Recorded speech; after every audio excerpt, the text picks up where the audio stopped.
I get the question often in my online course at speakeverydaychinese.com. What do you ask a restaurant or a bubble tea shop when you want to know what they recommend? So the word for recommend is 推荐. I'm just going to ask them what they recommend. 你好。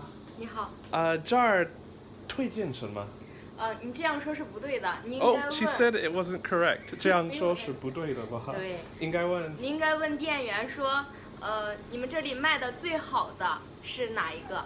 So she said 应该问店员 which means you gotta ask the employee. 怎么问呢？就是你好，请问你们店里卖的最火的是哪一个？ So if you say 你们店里面卖的最火的是哪一个 that's like the store it sells. What's the most popular thing your store sells? So better to use that than 推荐。你们店里面卖的最火的是什么？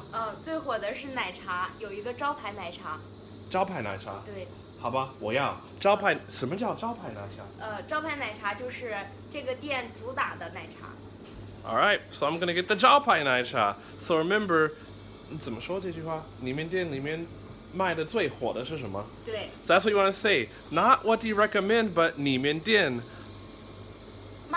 卖的最火的是什么？ That's how you ask. What do you recommend? I'm Kuei Zhou, teaching you the real Chinese and learning it myself that no one else is teaching us. Good study. Bye. Day up.